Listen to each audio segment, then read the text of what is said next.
Yes, merci Jasmin. Wow, hey, vraiment content d'être avec vous autres ce matin. J'espère que vous allez bien. Et j'ai apporté mon shampoing parce que des fois, j'aime ça quand ça sent bon. Fait que, je trouve que ça fait une belle petite déco sur ma petite table ici. OK! Good! Vous dites, voyons, il est bien bizarre, lui. Oui, effectivement, c'est moi. Good! Hey, vraiment, vraiment heureux. Hey, hier soir, j'étais au RDV. Est-ce qu'il y en a qui étaient au RDV hier soir? OK! Wow! Pour vrai, vous avez tellement une... Axe 21, vous avez... Je m'en allais dire la chapelle, je suis tellement habitué de dire ça, excusez. Mais Axe 21, vous avez tellement une équipe incroyable. J'ai tellement été touché de voir l'équipe du RDV. Se donner comme ça, une équipe qui est remplie de joie, qui est passionnée, qui se donne pour les nouveaux, qui se donne pour les gens. Juste le sentiment de faire partie de l'équipe qui était là, vous pouvez être vraiment fiers de tout ce qui se passe au RDV, de tous les jeunes adultes qui s'impliquent et qui se donnent pour ce mouvement-là. Pour vrai, j'ai été beaucoup béni. Est-ce qu'on peut faire du bruit pour remercier toute cette équipe-là? Moi, ça m'a tellement touché. Yes!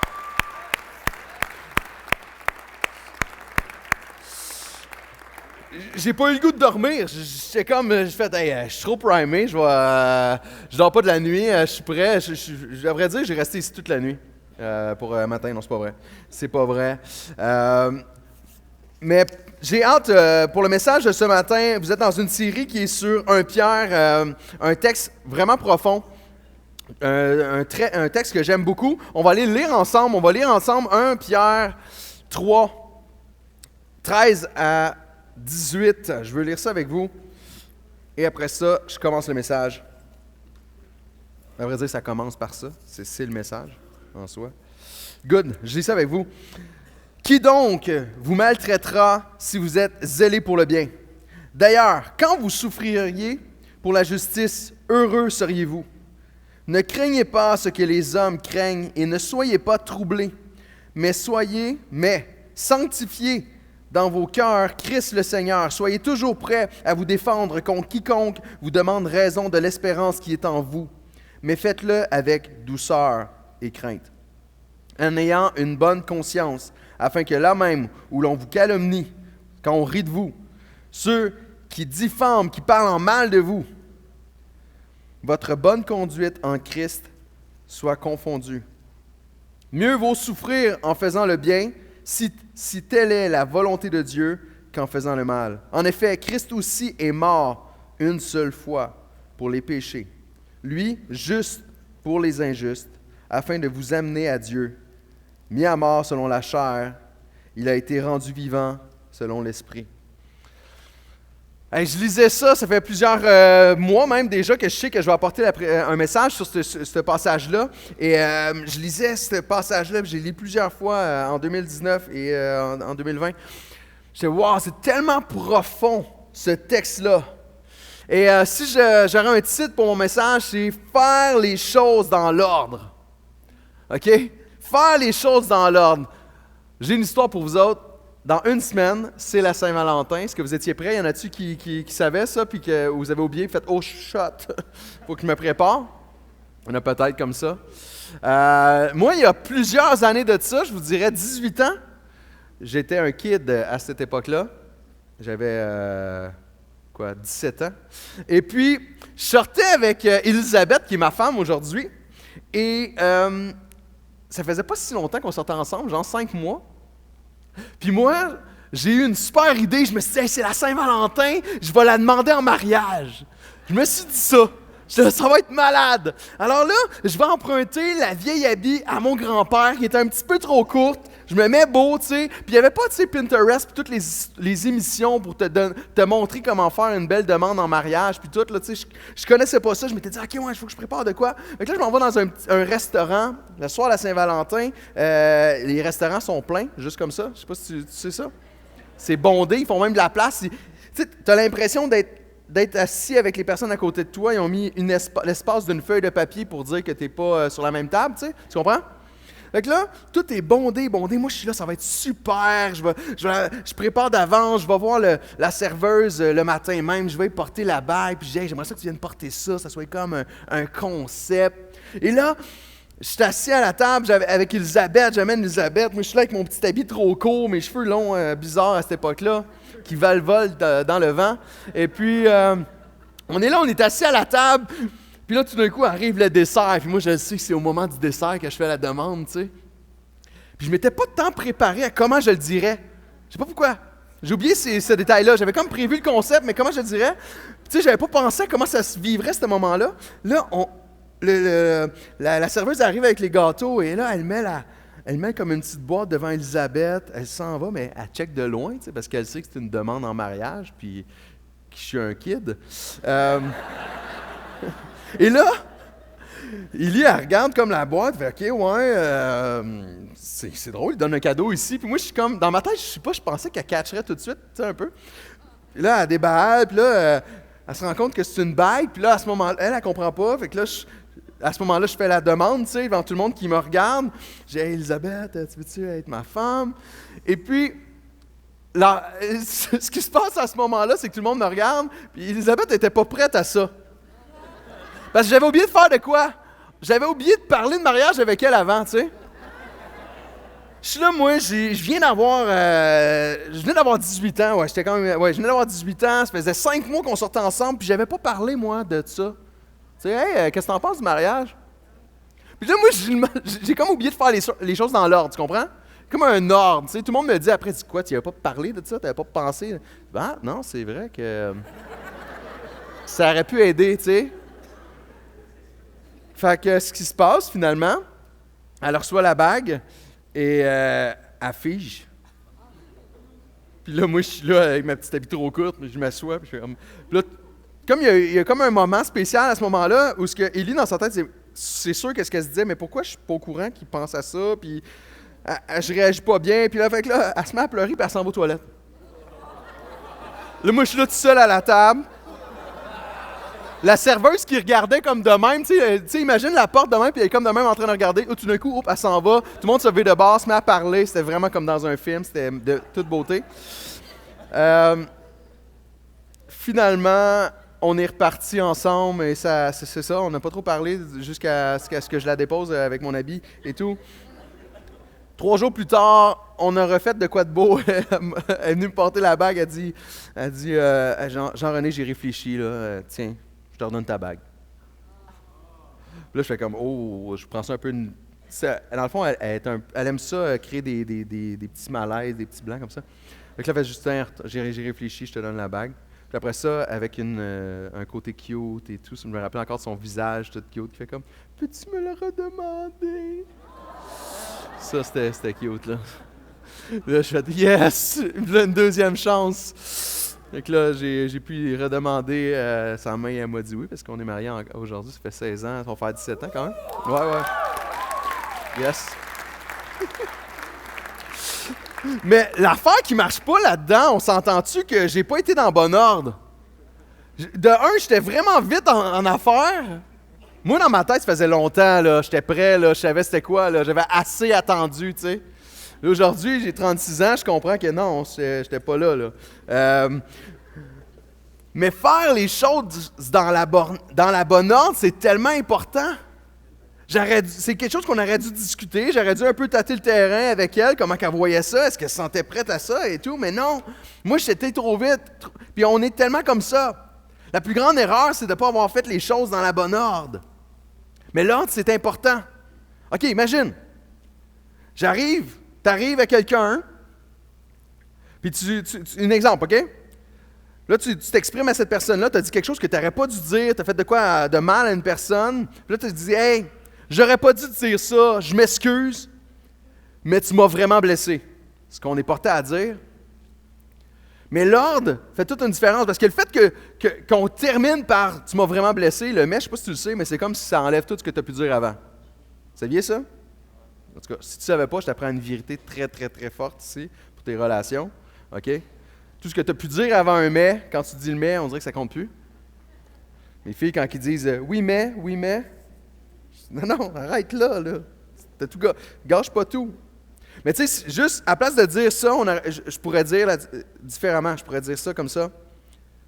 Tu m'as vraiment blessé, mais Je n'aurais pas dû dire ça comme ça, je m'excuse. Ça fait toute la différence. L'ordre. L'ordre qu'on fait les choses. La façon que tu vas t'exprimer à ta conjointe, à ton ami, à tes professeurs, aux gens avec toi, ça fait toute une différence. L'ordre.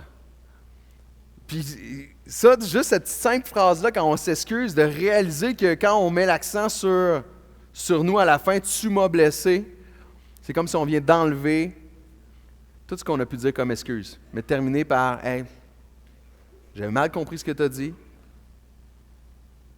J'aurais pas dû te parler comme ça. Je m'excuse. » C'est fou comment que la bonne ordre peut avoir un impact. Il y a une ordre dans l'univers. Je veux regarder dans Ecclésiaste 3, 1 à 2. Il décrit quelque chose de vraiment profond. Il y a un moment pour tout et un temps pour toute activité sous le soleil, sous le ciel. Un temps pour naître et un temps pour mourir. Un temps pour planter et un temps pour arracher ce qui a été planté. De faire les choses dans l'ordre, c'est un principe universel que tu vois dans la Bible, mais que tu vois partout sur terre. Verset 11, marqué ici. Il fait toutes choses belles, parle de Dieu, il fait toutes choses belles au moment voulu. Il a même mis dans le cœur la pensée de l'éternité. Même si l'homme ne peut pas comprendre l'œuvre que Dieu accomplit du début à la fin. Dieu a placé dans le fond de l'être humain, de chaque personne ici, de chaque personne que vous côtoyez à votre travail, dans votre milieu d'école, cette pensée-là de l'éternité, elle a été placée là, ce sentiment, cette pensée qu'il y a une ordre. Et ce matin, on va regarder ce que Pierre nous encourage de faire dans la souffrance, dans les moments difficiles. Puis ce qui est beau, c'est que dans ce qu'il parle, c'est qu'il voit qu'il nous met les choses dans un ordre. 1 Pierre 3 que j'ai lu tout à l'heure, verset 13, c'est marqué « Qui vous fera du mal si vous avez pour modèle ce qui est bien. » Nous, on est citoyens du ciel. Plusieurs ici, vous êtes des croyants. Majorité ici, des gens qui croyaient en Dieu, qui croyaient en Jésus. Mais on est ici sur terre. Puis, ce texte-là nous parle de dire « Enlève le mal de ton cœur, de ton corps, de tes pensées. » Qui vous fera du mal si vous avez pour modèle ce qui est bien?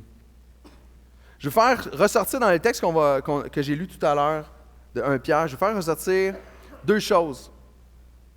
Deux choses de comment on peut voir et comment on peut vivre la souffrance. Première chose que je veux regarder avec toi, c'est la passion nous protège. Ta passion pour Dieu, ta passion pour Jésus va te protéger. Puis la deuxième chose, c'est l'adoration de Dieu nous prépare aussi. Deux choses super simples qui ressortent de ce texte-là, puis je crois vraiment qu'ils peuvent faire une méchante différence dans nos vies à chacun de nous. Le premier, la passion nous protège.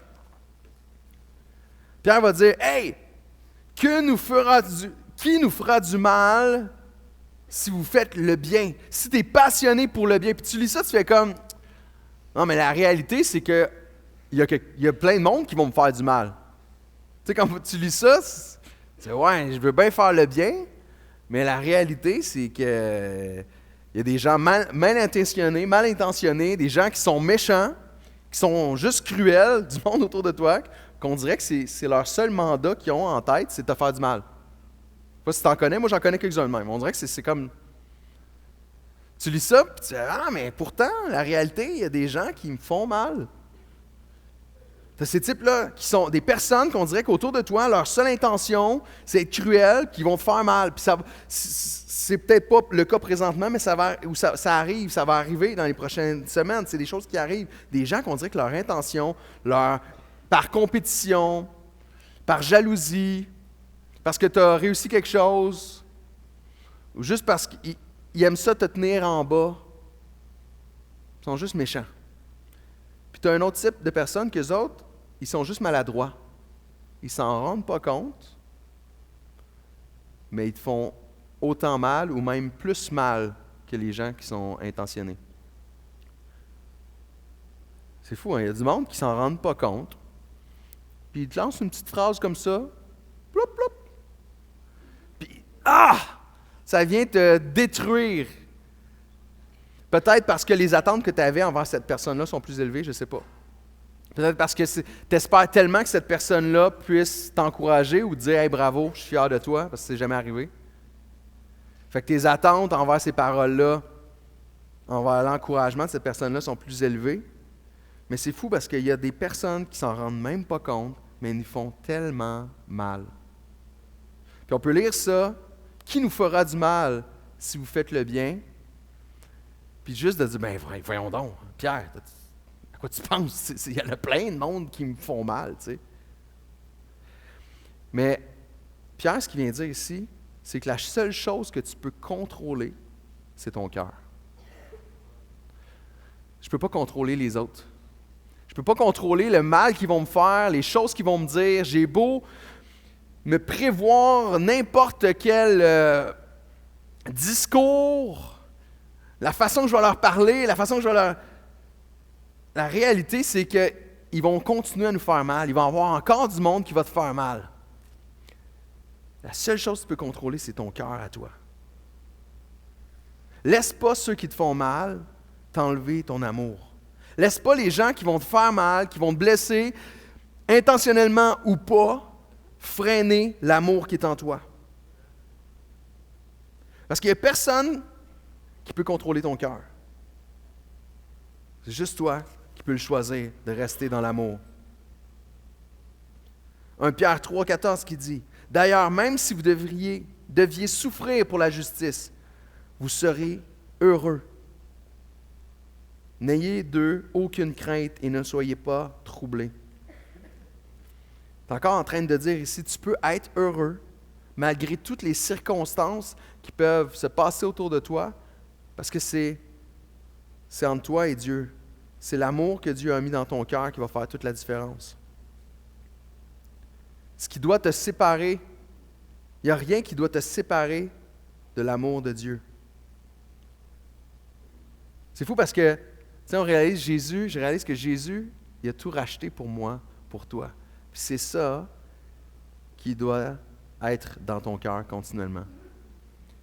Jésus a tout payé pour toi. Il est allé mourir pour toi. Il est allé tout sacrifier pour toi. Et cet amour-là qu'il a pour toi, et cet amour-là qu'il a pour moi, c'est ça qui devrait être la source de ma joie. Puis je ne veux pas laisser personne me voler cette joie-là. Je ne veux pas personne qui soit mal intentionné, qui me fasse du mal, qui dise des paroles, et qui ne voit jamais ce que je fais de bon. Mais je ne veux pas laisser ces personnes-là me voler cette joie que je peux avoir, que Jésus a tout payé pour moi. Présentement, on est dans une série à la chapelle qui est sur mon âme, et on parle de l'âme.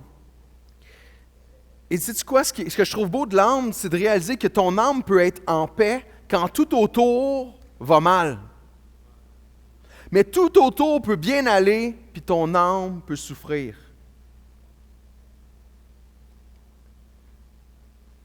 C'est fou ça. Tout peut bien aller, mais ton âme, tu dis, voyons, je ne suis pas bien, je suis insatisfait.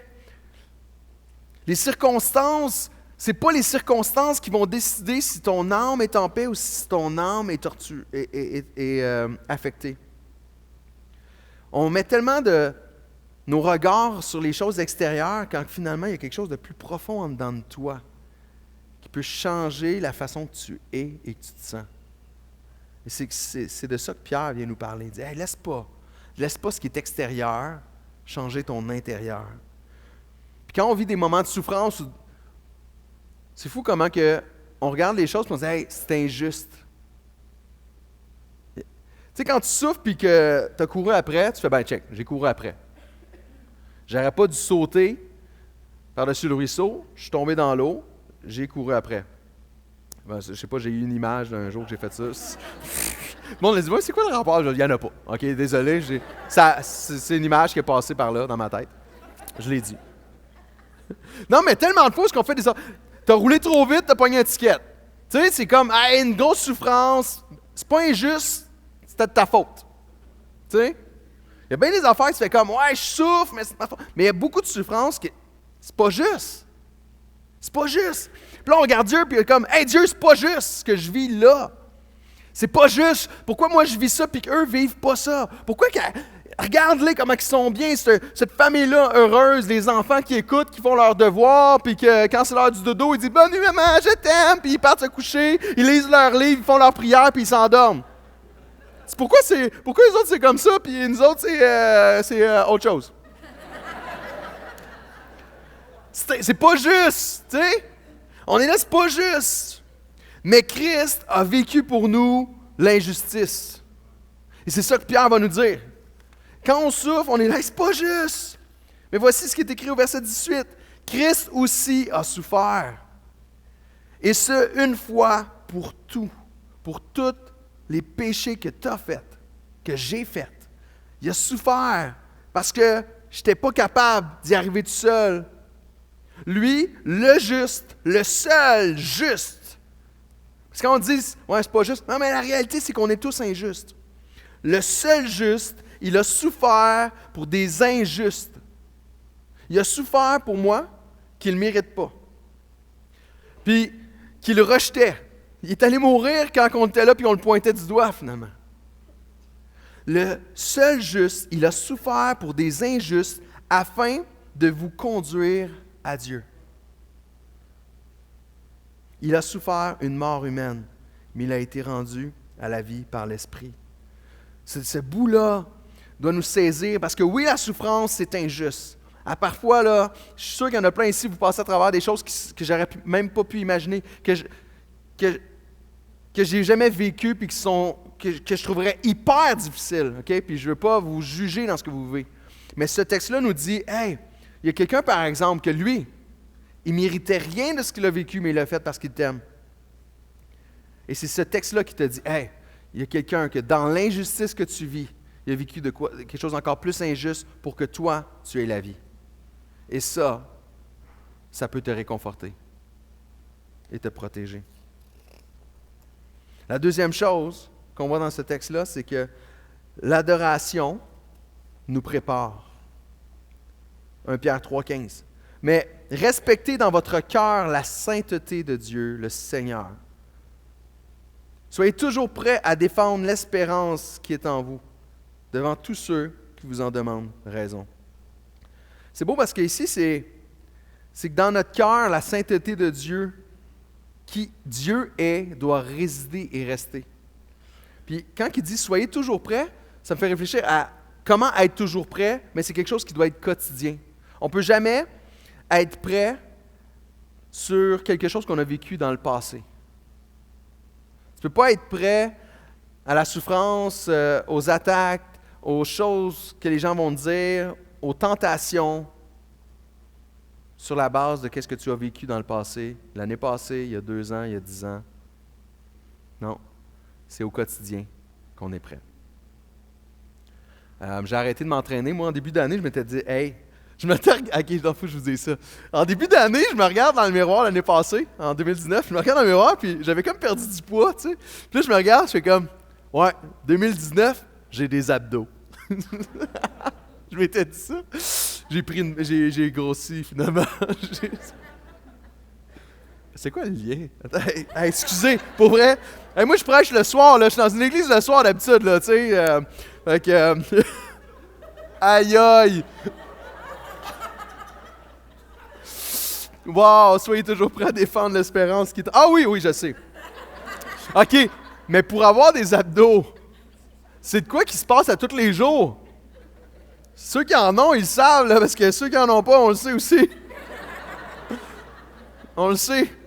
Hey, j'essayais au début, c'est dur. Hey, j'en faisais quasiment tous les jours je faisais ma planche avec ma fille sur mon dos. Hey, j'étais là, je voulais, je faisais attention à ce que je mangeais. Mais c'est quelque chose de tous les jours. C'est que tous les jours, il faut que je travaille, il faut que je travaille. Être prêt à quelque chose, c'est quelque chose qui est tous les jours. Bon, t'en as des petits fendants, là, qu'eux autres, qui ont ça depuis leur naissance, là, des abdos, là. Mais tous les autres, vous comprenez.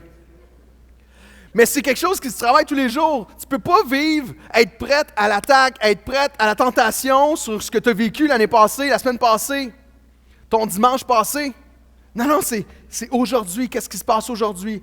L'adoration nous prépare. L'adoration, c'est lorsqu'on regarde à Dieu. Lorsque je regarde à Dieu puis je regarde à qui il est, ça me prépare à me défendre. C'est lui qui me donne tout ce que j'ai besoin.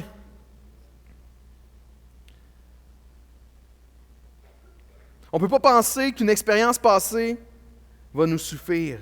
Ça prend une dévotion quotidienne. Puis tu sais, l'important, ce n'est pas ce que tu connais,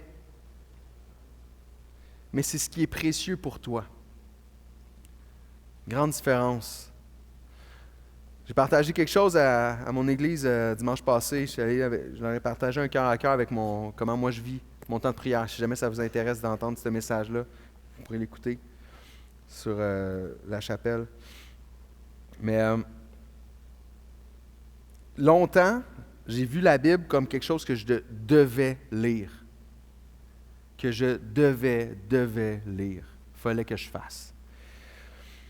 Puis là, je me levais le matin, puis j'étais, OK, il faut que je lise l'Ancien Testament, le Nouveau Testament, 3 chapitres par jour si je veux lire en 1 an. Puis c'était tellement des trucs à faire. Puis c'était tellement intellectuel, puis c'était tellement sec, tu sais. Puis dernièrement, depuis 1 an, il y a quelque chose qui a changé dans ma façon de prendre du temps avec Dieu. Oui, il y a une discipline. C'est une discipline quotidienne. Oui, c'est pas quelque chose qui est juste au feeling. Mais c'est dans cette discipline-là, tous les matins, je me lève, puis mon seul objectif, c'est de passer du temps avec la personne la plus précieuse, Jésus. C'est de passer du temps avec lui. Puis parfois, c'est à travers la lecture de la Bible que je le fais. Parfois, c'est à travers l'écriture dans un journal.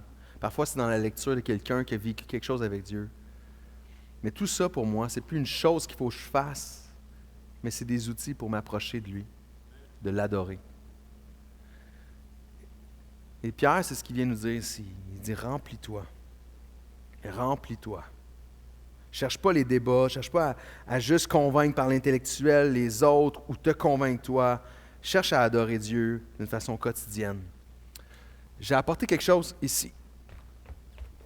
Tout le monde me regarde, dit, hey, ce gars-là, il a l'air d'un sportif. Ouais, je sais. Hop! Bon, je suis allé trop loin. Tu sais, ça me fait penser à un film. En tout cas, non, j'embarque pas là-dedans. Ça n'a pas d'allure. OK, pour vrai, il y a une illustration hyper puissante avec ce ballon-là. Ce ballon-là de basket, vous le savez, c'est dur. Je te le lance d'en face. Si tu n'es pas assez alerte, tu le branches sur le nez, tu saignes du nez. Tu sais, c'est comme un classique dans les films. Fou! Tu sais, le gars, il veut jouer avec sa blonde, puis il dit « Ah, on joue! » Tard, il envoie dans la face. Un classique. C'est dur. Mais ces ballons-là, ce qui fait qu'ils sont aussi durs, vous allez voir, c'est très simple, c'est l'air qu'il y a dedans. Tu sais, je peux peser fort, je peux vraiment swinguer. Je ne ferai pas quand même, là, tu sais, vous avez vu mes talents tantôt. Je peux vraiment swinguer fort, peser fort, il garde sa forme. Mais pourquoi qu'il garde sa forme? C'est parce qu'il y a de l'air dedans. L'adoration, c'est ce qu'elle vient faire. Elle vient te remplir pour que la pression extérieure ne puisse pas dicter quelle est ta forme. Super puissant, ça. Yes!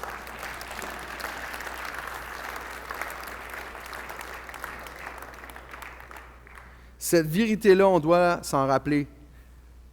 La souffrance que tu vis, les attaques, les choses qu'on dit sur toi, ça, c'est de la pression extérieure.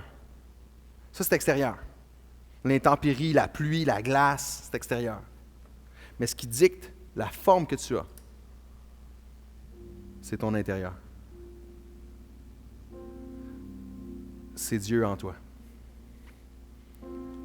Je ne veux pas laisser le mal qu'on m'a dit déterminer ma forme. Je ne veux pas laisser les choses que les autres pensent de moi déterminer ma forme. Ça va être ce qui est en dedans de moi qui va déterminer ma forme. Mais j'ai une autre illustration pour vous. C'est pour ça que j'ai apporté mon shampoing. C'est pas juste pour le look puis l'odeur. C'était pour une illustration. J'aime ça, les illustrations. Je trouve que ça parle beaucoup. Puis... Sais-tu quoi? Des fois, on se demande, je te dis, c'est l'intérieur qui va faire la différence. On se demande comment être rempli. Tu sais, c'est comme, OK, ouais, Jean-René, comment qu'on est rempli? Parce que c'est assez compliqué. Je ne peux pas souffler avec ma bouche là-dedans. En tout cas, un moment donné, j'ai ma fille Noélie qui est juste ici en avant. Mais quand elle avait 4-5 ans, je me rappelle, elle prenait son bain. Puis, je suis comme allé voir comment ça se passait parce qu'elle faisait plus trop de bruit. C'est que je me demandais, tu sais. Tu sais, les enfants de 4-5 ans, des fois, dans le bain, puis pas trop de bruit, ils peuvent faire des barbeaux puis des affaires partout. Je sais pas si... En tout cas, ceux qui en ont pas, vous savez pas vraiment. Ou vous le savez parce que vous avez fait, peut-être aussi. Mais en tout cas, je suis allé voir, et quand je suis arrivé, elle s'en rendait pas compte, mais je l'observais. Puis elle avait une bouteille de shampoing comme ça. Et là, la bouteille était vide. Je pense que c'est elle qui l'avait vidée, à vrai dire. C'était un shampoing qui était vidé par elle. C'est le fun de jouer avec, du shampoing, avec une bouteille de shampoing dans le bain. Je sais pas si vous l'avez déjà fait. Puis ma fille était là, puis elle essayait de remplir la bouteille. Elle ne savait pas comment. Elle prenait de l'eau.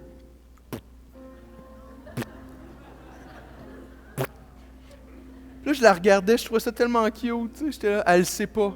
Puis moi, à ce moment-là, dans mon cœur, c'est vraiment, je me rappelle encore, c'était comme si c'était hier. Je fais, aïe aïe, présentement, je peux montrer quelque chose à ma fille qui va changer sa vie. Je la regarde, je dis, aïe aïe. Puis je commence à voir aussi qu'est-ce que ça représentait pour moi. Je vais la voir, je dis, hey Noélie, papa, il va te montrer quelque chose de malade. Je te regarde aller, tu essaies de remplir ta bouteille, là. T'es pas capable, hein? C'est long, hein? Regarde bien ça. Prends ta bouteille, fais juste la mettre dans le bain, puis attends. Fais juste attendre. Puis il y a des petites bulles qui sortent. Tu sais qu'est-ce qui se passe parce qu'on l'a tout essayé, ça. La bouteille, elle s'est remplie toute seule. Puis là, elle sort ça. Hein? La bouteille est pleine! Je te dis qu'elle a eu du fun pendant une autre heure dans le bain. Mais la vérité, elle est puissante pour ta vie. Parce que quand tu sais que la seule chose qui va faire la différence, c'est pas la pression extérieure, c'est la pression intérieure, tu réalises que tu as besoin d'être rempli. Mais voici comment être rempli. Te laisser baigner dans la présence de Dieu.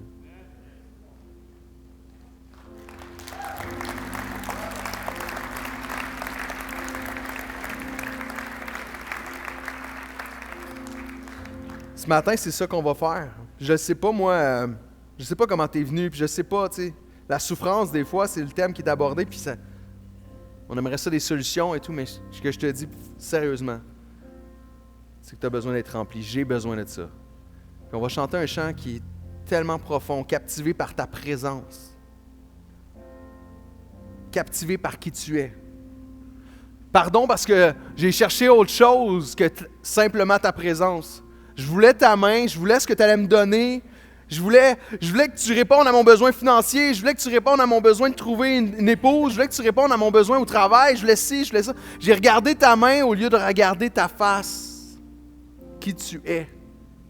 Puis de te laisser me remplir. Et c'est ça qu'on va faire ensemble. Pendant qu'on va chanter ce chant-là. Que ce soit ta prière. Puis tu fasses juste comme... C'est pas quelque chose que je vais forcer. Je vais me laisser dans ta présence. Je vais chanter ces paroles-là. Ça va être ma prière. Puis Seigneur, pendant que je chante ça, c'est comme si moi je suis là dans le bain. Puis que toi tu me remplis. Si cette image-là, tu peux la garder. Puis te dire, chaque jour j'en ai besoin. Je serais content. C'est pour ça que je suis venu ici. On va se lever ensemble. Je vais prier pour toi, je vais prier pour nous, puis après ça, on va chanter ce chant, captivé par ta présence. Seigneur, on vient devant toi ce matin, Seigneur. Je ne connais pas les cœurs, je ne connais pas les vies des personnes ici, mais je sais que tu as quelque chose que tu veux faire en profondeur dans nos cœurs. Je sais que tu veux nous rendre plus solides, que malgré les choses qu'on peut dire sur nous, les choses qui nous ont été faites, ou que les choses que les gens ne font pas, on ne veut plus être déformés, on veut rester qui nous sommes parce que tu vas nous avoir remplis. Seigneur, viens remplir chaque personne ici, ce matin, alors qu'on se laisse baigner dans ta présence. Ce n'est pas quelque chose qu'on va faire, c'est toi qui vas le faire. On veut juste se laisser tremper, être captivé par qui tu es. Merci, Seigneur, de relever ce matin. Il y a quelque chose de puissant qui va se passer dans la vie de plein de gens ici. Amen.